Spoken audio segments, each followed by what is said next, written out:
Hello, I'm Larry Good with City TV. Welcome to this edition of Inside Santa Barbara, the city's only news magazine program. We keep you up to date on the city's most significant projects, issues, and events.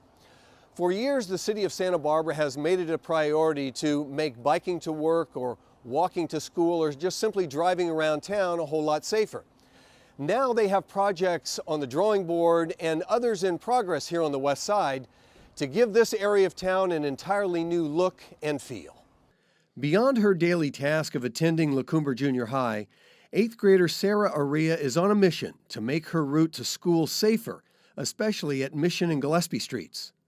The kid was like halfway across the street, and the car just zoomed past behind it, and I saw that. I was like, yeah, it was a close call. Mission is just very busy, and Gillespie is a racetrack also. And we just feel like this intersection is so dangerous because there isn't a crosswalk, there's not a flasher. The cars, it is a 25-mile-an-hour speed limit, but you know, nobody does it. Design changes at the Mission and Gillespie intersection are just part of Santa Barbara's West Side Neighborhood Transportation Plan that was presented to the public at the October 24th Transportation and Circulation Committee meeting. The city has held 2 public workshops to get to this phase of the plan. The city is unveiling bicycle, pedestrian, and lighting improvements to increase mobility options and improve safety for residents who walk, bike, and drive. Just for pedestrian and bicycle collisions alone, for a 10-year average, there was about 38 bicycle and pedestrian injuries along this corridor. Red, yellow, and green on this heat map shows where all collisions on the west side and lower west neighborhoods happened during a 5-year period. The city has adopted a Vision Zero policy to eliminate serious and fatal traffic-related collisions by 2030. This overlay of purple and red lines and dots are sites where proposed pedestrian improvements, such as curb extensions, refuge islands, and putting down new sidewalks where they don't exist today. Just getting across the street, as if you want to go to Bonnet Park, you want to go en route to La Cumbre Junior High, Harding Elementary, that it is very difficult to cross and limited visibility at key intersection crossings. That's line of sight visibility problems as well as poor lighting issues. The yellow line along Carrillo Street represents lighting upgrades already under construction that extends from Bath Street to nearly the crest of Carrillo Hill. The orange line along San Andreas Street is proposed pedestrian lighting, which runs from Mission Street to West Canna Perdido. And this will greatly benefit all users. Again, it's not just for pedestrians, but also for cyclists, drivers. Everyone's supposed to benefit from these improvements. Fellow Coast staff member and Westside resident Kim Stanley says many parents here don't let their children walk or bike alone to nearby Harding Elementary School. A city proposal to transform Gillespie Street and neighboring San Pasqual Street into bike boulevards would fulfill 2 critical needs.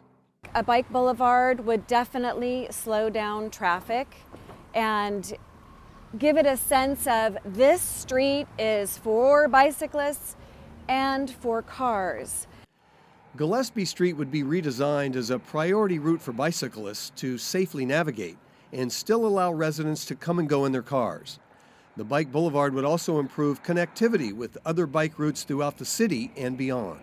We want to try to fill in those gaps so that parents can feel like their kids are getting to school the whole route in a safe way. This West Side Bike Improvement Overlay shows Gillespie and San Pasqual Streets, both proposed bike boulevards, in the color lime green. The bike boulevard would extend toward the beach on one end and along Gillespie all the way to Porrazzo and La Cumbre Junior High on the other end. The orange line running perpendicular along Mitchell-Terrena and mostly Sola Streets is the downtown bike boulevard that's already been funded and approved. We asked, well, where's your favorite places in the neighborhood to bike in the first place? And Gillespie kept coming up as the favored street in the west side to navigate the neighborhood to go to schools or just down to the beach. Originally, Chino Street was identified as the location for the bicycle boulevard. However, both a detailed traffic study and community feedback pointed towards Gillespie and San Pasqual streets as the preferred west side bike routes.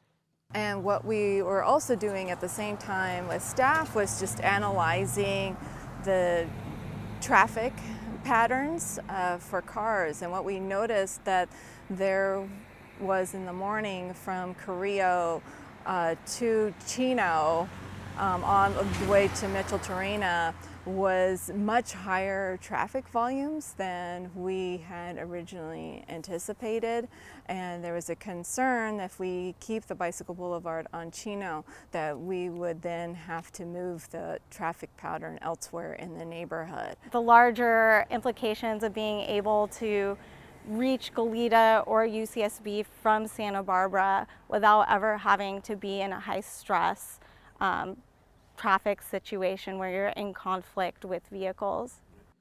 Once the Las Positas and Modoc Roads multi-use path is constructed, the city anticipates a higher demand of bicyclists wanting to connect to La Cumbre Junior High and the west side along Modoc between Mission and Las Positas. Residents have also expressed concern of navigating along and across Modoc Road given vehicular speeds. In spring of 2019, the city was awarded a grant to investigate the concept of a multi-use path along this section of Modoc Road. The city is in the process of getting this road right-of-way surveyed, and then engineers will draw up a multi-use path concept that the city will present to residents in early 2020 for feedback. Modoc is seen as a street where there's higher traffic volumes and more of a need because of those speeds to separate pedestrians and cyclists from the roadway. Construction begins next year on the $16 million Las Positas Modoc multi-use path. It will extend for 2.5 miles from Modoc to Hendry's Beach. It's been a long-term goal of the city to be able to make this connection. It's going to provide regional connections along within the bike system, all the way out from UCSB and Goleta Beach, providing access through the Modoc and Las Positas corridors down to City College off of Cliff Drive. And then it also provides local connections for all the neighborhoods that currently don't have access for biking or walking to the beach. For bike advocates like Ed France, it will fill a critical link in the California Coastal Trail and provide access for more users. This multi-use path is going to have physical separation, and it's going to allow younger people, older people, people who want to jog, people who want to walk their dog. It's multi-use for a reason. France says the multi-use path is another way that Santa Barbara city officials invest in safe, alternative options to get around. Increasingly, we're recognizing that relying on driving to get us everywhere we may need or want to go is unhealthy for us and for the planet and for the community. The multi-use paths that are going to connect through the city of Santa Barbara and more broadly through the South Coast are a legacy that this generation is leaving for the next few generations. The city has been very successful at obtaining active transportation program grants from the state. I think they have the highest funding per capita, so that speaks volumes. If you'd like to learn more about the West Side Neighborhood Transportation Management Plan, just go to BarbaraCA.gov/neighborhoodplans. Well, new construction has begun on the structurally deficient De La Guerra Bridge. Joshua Romero has that story. The De La Guerra Street Bridge Replacement Project is located on De La Guerra Street over Mission Creek between Bath and Castillo Street. The year-long project consists of removing and replacing a 105-year-old bridge and planting new native landscaping in the surrounding area. The De La Guerra Street Bridge was built in 1914. Through Caltrans inspections, it was deemed structurally deficient, which made it eligible for replacement through the city of Santa Barbara. Every 2 years, Caltrans inspects bridges and assigns ratings. Based on their reporting, they indicate whether it's deemed structurally deficient and eligible for funding. Through the bridge replacement project, we also take this opportunity to ensure we meet all city standards by replacing our sidewalks to meet standard widths. We upgrade our lighting, We also implement stormwater BMPs that treat any runoff that comes towards the site. The project will also accommodate increased flows through the bridge, and on every bridge project we have an environmental consultant which ensures that all of our means and methods for construction do not harm the environment. We have endangered species surveys that are done pre-construction. They also ensure that our creek diversion goes in appropriately and doesn't harm the environment. Through construction, we have BMPs in place in order to avoid contamination into the creek, any runoff, as well as ensure that the contractor meets all our environmental constraints per our specifications. Given the site constraints, we work closely with our neighbors to ensure that they have access during construction. We also let them know the anticipated duration, our construction work hours, and coordinate any special needs they have. We do noticing during design, right before construction, and once we have a contractor on board, we give out flyers to let them know who the key contacts are and who they can ask any questions that they may have. Before demolition of the bridge began, a hummingbird nested itself underneath the bridge. It was recommended by the environmental consultant to not disturb the hummingbird, and demolition was suspended until the hatchlings fledged the nest.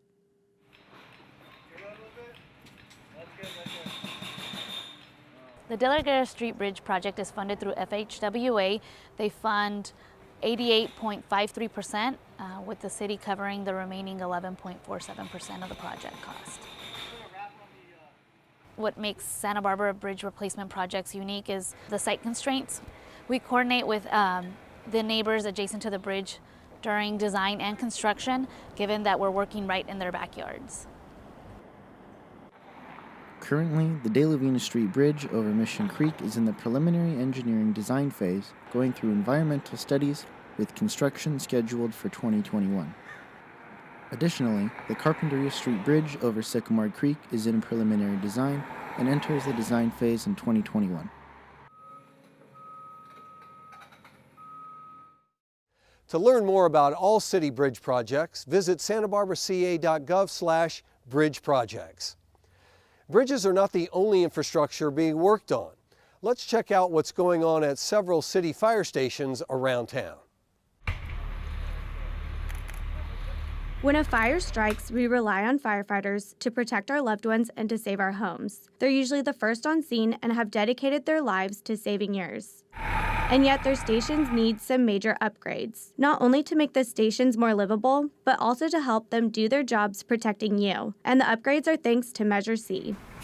So MeasureC is a 1% tax increase that the city of Santa Barbara voted in order to be able to bring in additional funding for deferred maintenance projects. The fire department has quite a few aging buildings, and some of the challenges that we faced are things like leaky roofs, aging HVAC systems, aging solar systems, aging flooring, cabinetry, all that type of stuff. Thanks to MeasureC, windows and roofs will be repaired, new floors will be installed, and HVAC units will be replaced. We're replacing some of the windows that don't have as much sand attenuation with windows that have a better ability to screen outside noise. Repaired windows are critical to the sleep of firefighters, so they are rested when duty calls. And repaired roofs are just as important. Some stations will even get new roofs altogether. We did have roof leaks in several of our stations, and it affected not just the living conditions, but affected the station itself and started to do damage. Having leaks in fire stations or your house can be a real health issue. You can start to develop mold.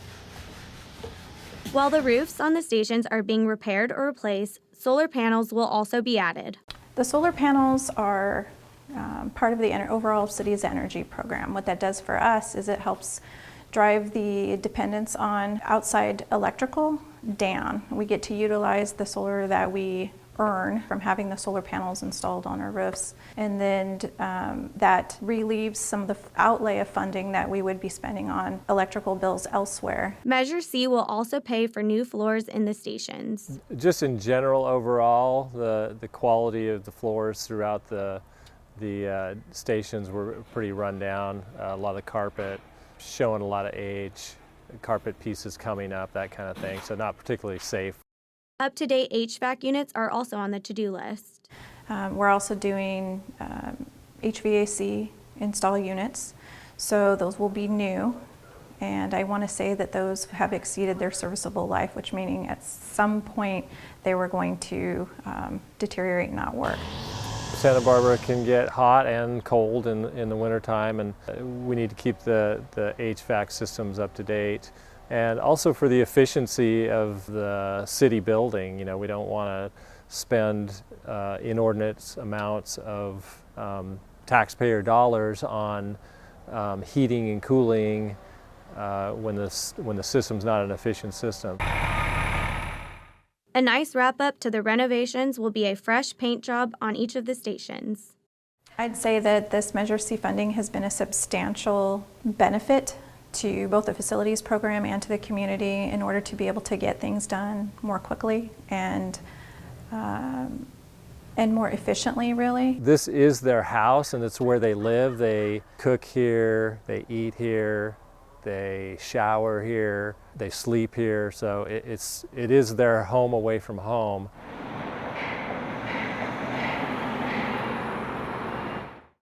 To learn more about the fire station improvements and other MeasureC projects, visit SantaBarbaraCA.gov/MeasureC. Well, up next, how about a leisurely, comfortable stroll through one of Santa Barbara's beautiful parks? In our next story, learn about recent changes that have made our parks even better than ever. With over 60 parks and recreation facilities in Santa Barbara, having clear rules is important. That's why the Parks and Recreation Department has implemented several changes in order to provide for the most recreation while having the highest degree of safety. To start off, all parks' closing times have been made consistent. The new park closing times are 1/2 hour after sunset. It was established basically to allow operational efficiencies across the department. There are some exceptions to that. We do have fields that have sports lighting and so forth, so we allow people to secure a permit so they can play sports up until 10 o'clock at night when our sport lights are turned off. You know, we have 60 parks and recreation facilities in the city of Santa Barbara. We just wanted consistency, so you know, a park ranger or law enforcement or a parks employee going by a location would know that the park's closed at a certain time and then can follow up. And then from a maintenance perspective, you know, all of our staff work as early as 6 o'clock in the morning until mid-afternoon. So things that happen after hours when the park's closed can really be an impact to the operations when we open the next morning. We had parks with different park hours. So we had parks that closed at 10 o'clock and parks that closed 1/2 hour after sunset. And there wasn't a lot of consistency. So the public didn't know which park was open when. And if we had an enforcement issue, our enforcement officers weren't quite sure which park was open when. So really to provide the same park closing time across the board really ensured consistency. Consistent closing times are not the only change. The park's playgrounds are now specifically designated for children and their guardians. We have 23 playgrounds in the city of Santa Barbara. They're free, they're in our park system. They're designed for ages really to certify youth. So there's a younger age and then an older age. The equipment's designed to meet kids having fun, free recreation activities.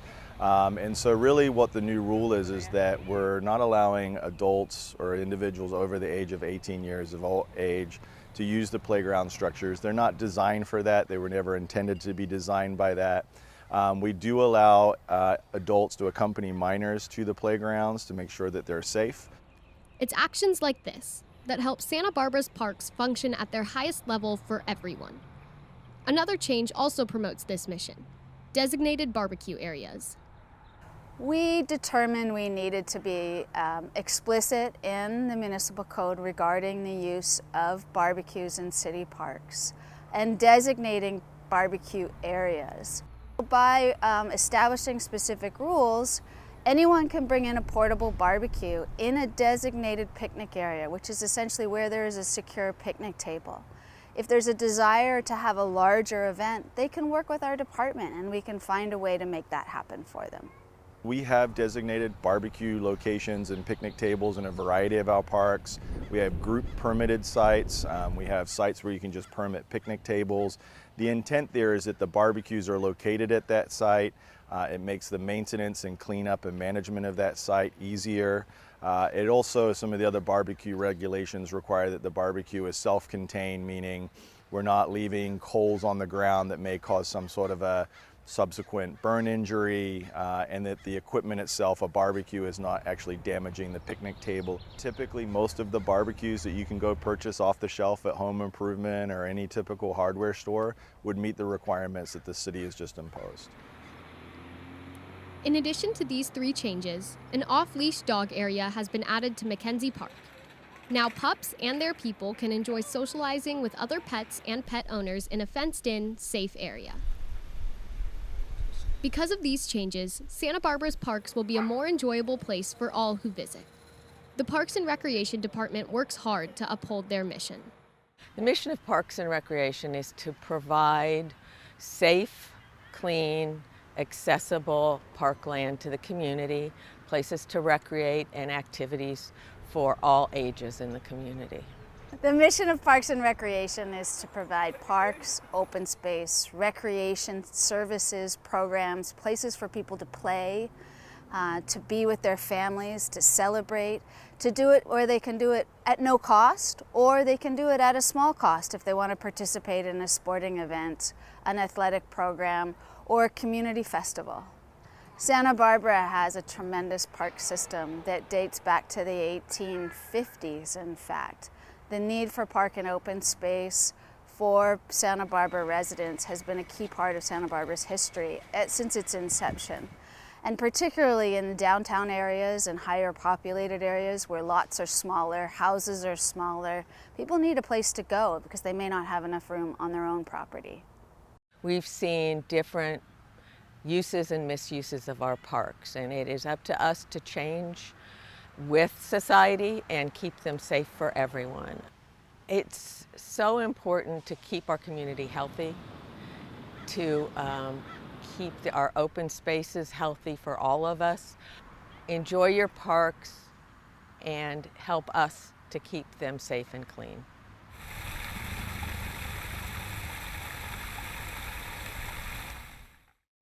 Thank you, Parks and Recreation Department, for keeping our public parks safe, clean, and fun. If you'd like to learn more, go to BarbaraCA.gov/parks.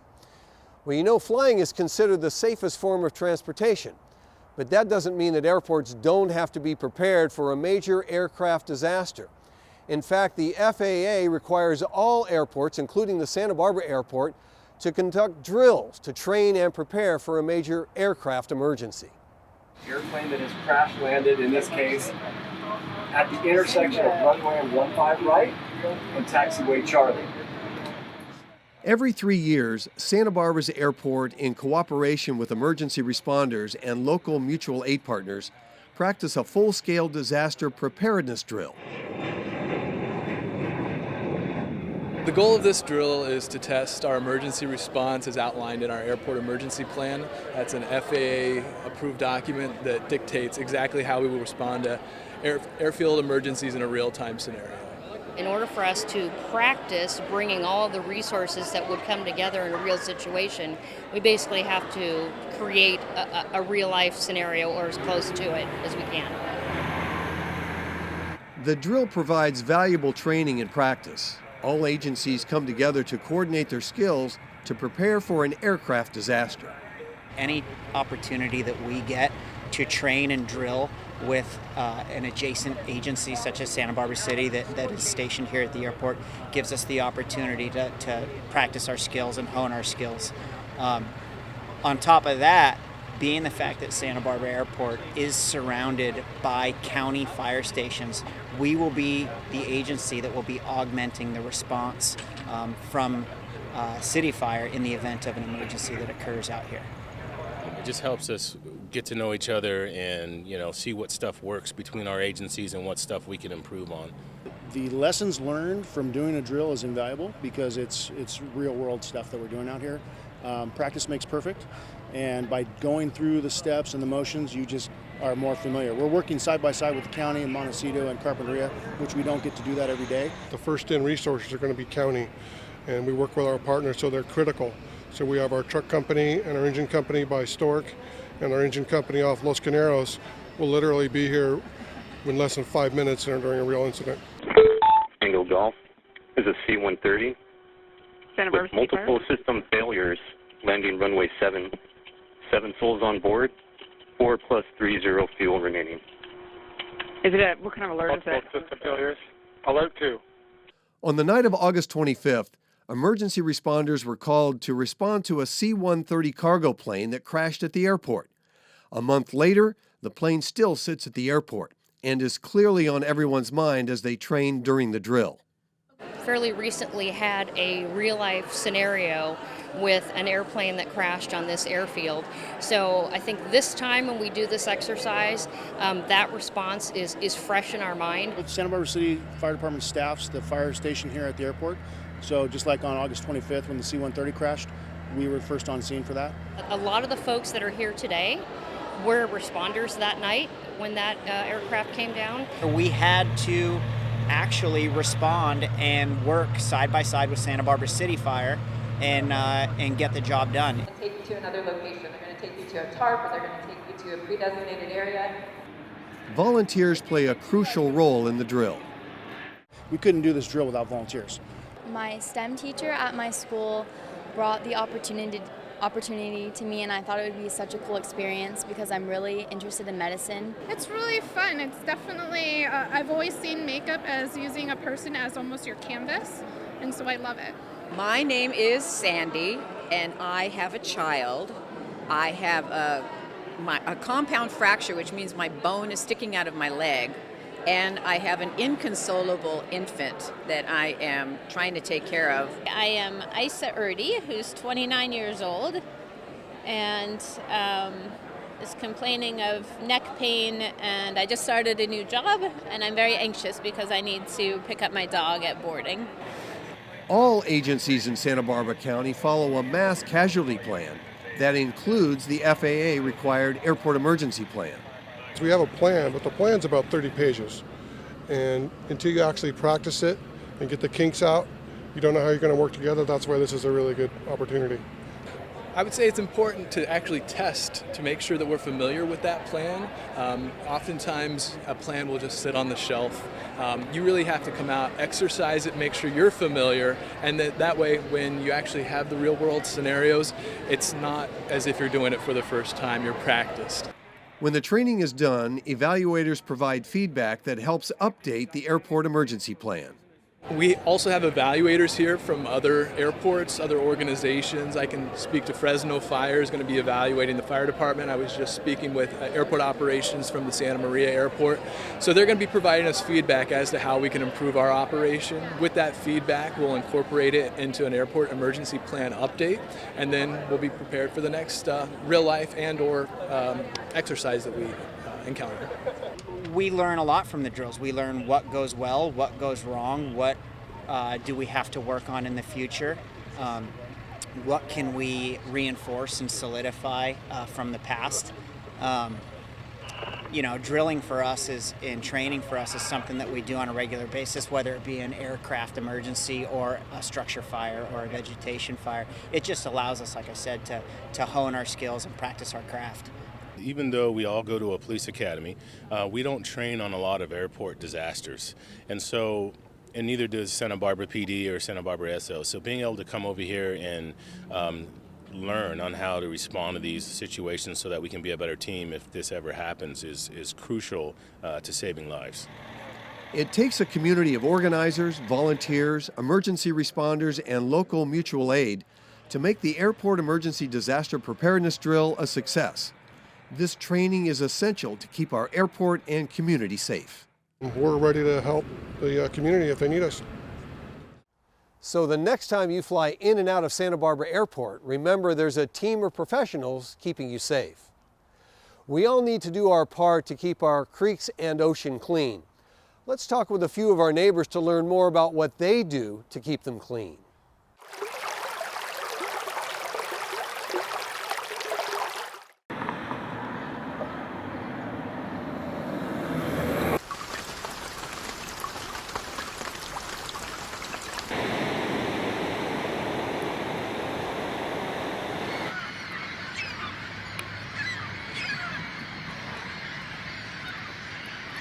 I live in the harbor, so whenever I see fishing line, plastic, paper, anything on the docks, I throw it away. If I'm in my van and getting out and there's something, you know, within a few feet radius, I always pick it up unless it's like really nasty, because it will end up in the creek or a river, and it doesn't matter if you're in our friends in the middle states, it ends up in the ocean.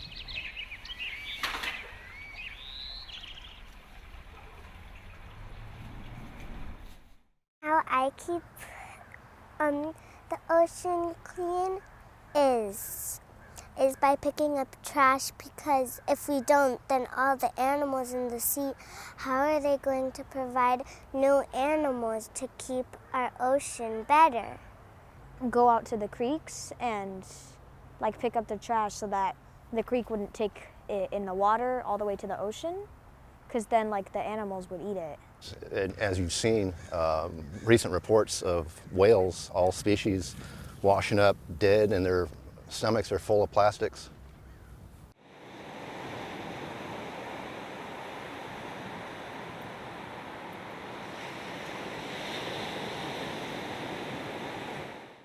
Two groups that we're working with at Ablets for our film plastic recycling is the CEC, the Community Environmental Council, and also Channel Keepers.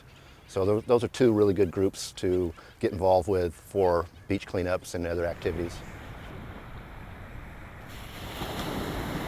The most common things that I found are like bottle caps and like little wrappers and stuff, but like there's also like plastic bags that I've seen.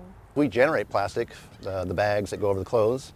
My boss, Sasha Ablett, got hooked up with Trex, and they had a program where they take back film plastic, which is like dry clean bags and grocery bags, or take out retail, also bubble wrap and other bags.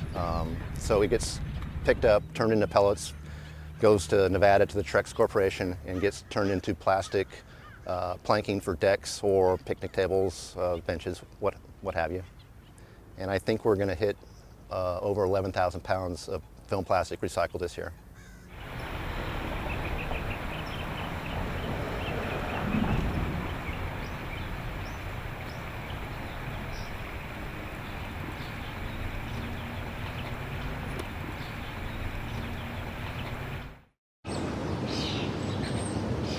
I carry several dog waste bags with me every time I leave the house with Fred, and often I have them in my pockets anyways, and I promptly pick up dog poop as soon as it happens. Dog waste will accumulate pretty quickly, and it'll cause some dead spots on your grass if you leave it there. It's high in different phosphate and nitrogen, which are fertilizers, and so it's just not good to have in high quantities, just scattered around. Why we should keep our ocean and water clean is because if anything like gets in the water, then how are we going to swim in the ocean and have fun in the ocean if there's no animals? Picking up my dog's waste, and there's some waste that wasn't picked up, I will use the same bag and just scoop it all up. And then commonly you will find good intentioned people who have picked up their dog waste with a bag and left it intending to retrieve it later, like on the beach, down at Hendry's and things like that. And I see that pretty often, and then people forget or don't end up walking back that way. And so I will pick those up as well. organizations that have donated bags, and there's bags available to pick up in case you forgot yours. But I think where I see it a lot is just around downtown, like on the streets, like right outside my door.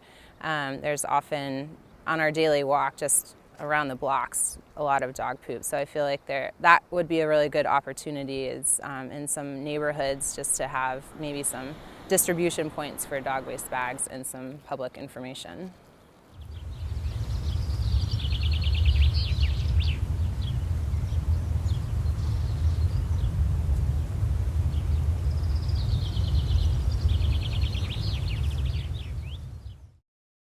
When I go to the beach, I bring a bag and I pick up trash, cigarette butts, styrofoam, plastic. Fish and birds go after anything that looks like it's food, so it's an easy target.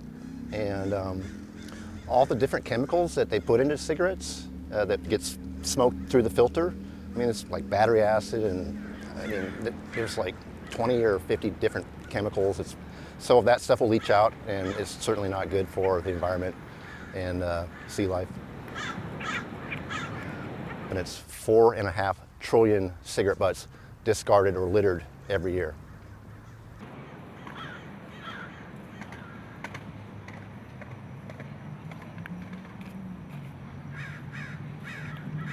There's a lot of environmental groups that do beach cleanups, so I mean they're out there. You just need to look.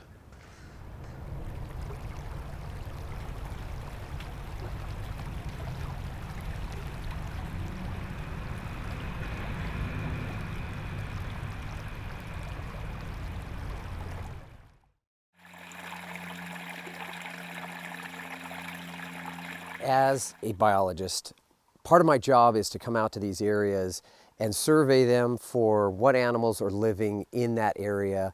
And waterways, wetlands, all of these areas that have this type of habitat provides incredible resources for all of the wildlife that we have out here. These areas provide travel corridors, they provide food, they provide cover, they provide the water that every animal, every bit of living organisms need. So these areas are incredibly important for all of the wildlife in the area, not just the ones living right here, but everything in the area. So anything that we do to these waterways affects animals all the way up and down the corridor and all the way down through the channel. So this water that's flowing right by us right here flows all the way down from Rattlesnake Canyon to Mission Canyon, through our city, and then out to the ocean. So everything we do here affects all of us and all of them. Every piece of litter that we throw out in these rivers gets in there, and that it affects everything from this point all the way down out into the ocean. So animals actually ingest some of that. They actually eat some of the plastics, and those plastics build up in their systems. And then as they get eaten by other animals, it travels all the way up that food chain. Each of these different items of trash that we get dispersed throughout our whole region flows down through our storm drains out into creeks like this. Just imagine that the animals living in here are already incredibly vulnerable to all sorts of different stresses. They've got the stress that there's habitat loss. They've got the stress that the water quality isn't as good as it could be. Pesticides are coming in, herbicides are coming in. Everything that we use eventually gets washed down into these drainages right here. The most vulnerable of these species need clean water so that they can survive. They're actually breathing the air out of this water, and every single breath that they take through their gills comes through, and if it's got any kind of toxin in it, it's going to be affecting them, these minute organisms living in there. So if we put oil in there, it actually covers up their gills and they're not able to breathe. If we put toxins and plastics in there, they're not going to be able to withstand the toxin in there, and they're not going to be able to survive. If they don't survive, those small organisms, all the animals that are eating those organisms aren't going to be able to survive. So we have in these areas that look beautiful, but the water quality or the habitat around them has been affected, so we've lost species out of here. So long-term effects of trash in an area, that trash eventually breaks down. The cigarette butt that has got, you know, most people don't even consider it a trash item. They throw it out without thinking of it. It's made up of plastic, it's got nicotine, it's got tobacco in it. All of those things are really toxins to some of the organisms living in these creeks. And if you can see each one of these little ponds that we've got here, each one of these little pools as having its own unique assortment of organisms living in there, and you throw one little minute piece of toxin in there, that can affect all of the organisms living in that one particular area.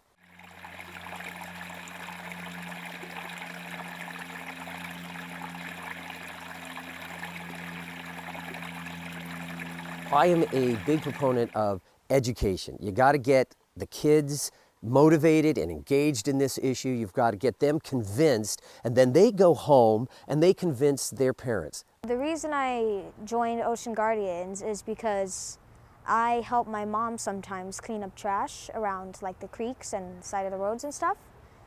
And I wanted to do that more and also help the creeks and stuff. So I joined Ocean Guardians. And what we do is we kind of like help the creeks and stuff by like picking up the trash. And there's like this bioswale at my school. We've been like planting plants in it. Everyone has their own part to play in this, and each individual does really have a pretty big effect. One person allowing their oil to flow down their storm drain out into a creek bed like this has an effect that goes all the way, like I said, from here all the way out to the ocean. Ecos is the study of house. And whose house is it? Sometimes we look at this place and we say, oh, it's the animal's house. And we can very easily see that it's their house. But it's not. It's our house too. And we have to take care of our house. We have to take care of all of these organisms that are living here and all of this life that we just appreciate so much. It's so easy for us to not see that we're part of it. We're absolutely part of it, and all of our actions that we do have an effect out here in these beautiful spaces, but all the way down the creek bed too.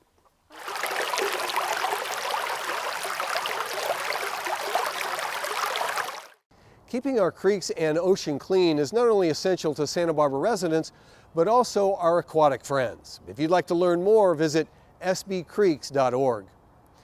Owned and operated by the City of Santa Barbara, Gibraltar Reservoir is one of 4 major reservoirs in Santa Barbara County.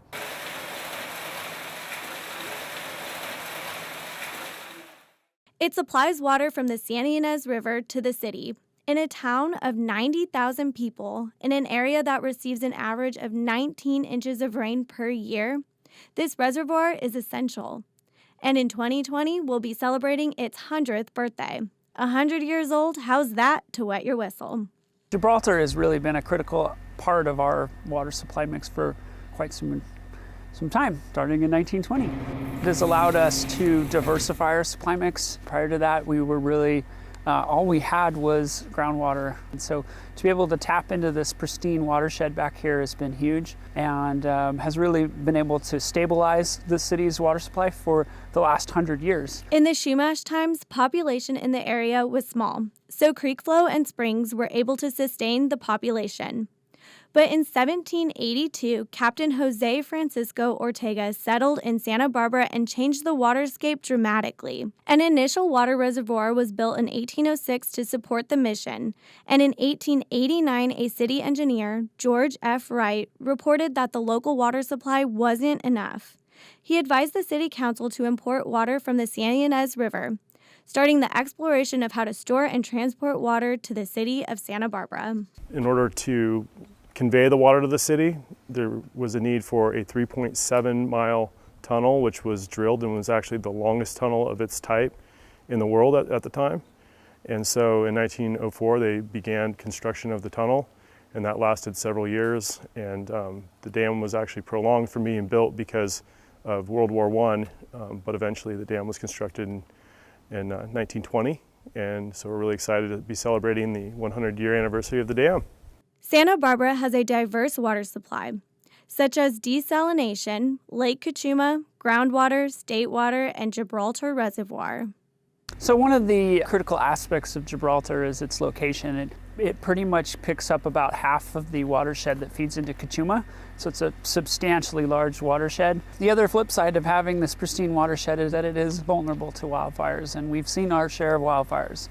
It really had a pretty substantial hit over the last 12 years. What makes this particular watershed vulnerable to wildfires is it's incredibly steep, it's incredibly dry back here and rugged, and so wildfires can sweep through here unchecked. And when they do, it leaves exposed just this loose soil that is easily mobilized when we start to see rains, and that's what's really made it difficult here. Unfortunately, this loose soil, exasperated by recent wildfires, is causing sedimentation in Gibraltar. And with increasing sedimentation, there is a decrease in its capacity. So when Gibraltar was originally constructed, it was a 14,000 acre-foot reservoir. And over the years, it had diminished and was eventually enlarged back to 14,000 acre-feet and has been on a steady decline. So it is a significant impact. And we're continuing to look at other ways in which we can manage that sediment. A common question I get all the time is, why don't you just remove the sediment from the reservoir? And I think what is difficult for a lot of people to grasp is the magnitude of sediment that we're talking about. For example, the sediment that we got from the Zachary fire was approximately 1,500 acre-feet of sediment that came into the reservoir. To remove that sediment alone is somewhere in the $120 million range. And that is ignoring the environmental impacts and assuming you can remove and to put the soil somewhere. I have no idea where you would put it at this point, but we're just talking about the trucking and removal costs. In times of impending storms, the city makes extra efforts to ensure the safety of Gibraltar Dam and its operational readiness. During a storm event, we actually have a minimum of 2 staff who are working here throughout the night to make sure that the debris that come into the reservoir are properly channeled through what they call the skimmer gate, which is a smaller gate that's used to pass through some of that debris. A major challenge for operations of the dam is maintaining access. The dam is in a remote location. A lot of what the city or city staff do is maintain those roads by making sure that any washouts that occur during storms, that they're able to be cleared and that we maintain access, so that way, no matter what's going on, we're always able to continue to convey water to the city. Staff isn't only called into action when there is a major storm event. They're constantly working to maintain Gibraltar. During non-storm events, they're operating the intake structure, which is a series of valves that are used in order to bring water from the reservoir itself and pass it through the dam and into the city through Mission Tunnel. So happy anniversary to Gibraltar Reservoir. 100 years of conveying water to Santa Barbara residents, and with the help of the Water Resources staff, hopefully 100 more. That's going to do it for this edition of Inside Santa Barbara. Thanks for watching. If you have any questions or comments, please give us a call at 805-564-5311. And if you missed anything, no worries. You can always catch us online at BarbaraCA.gov.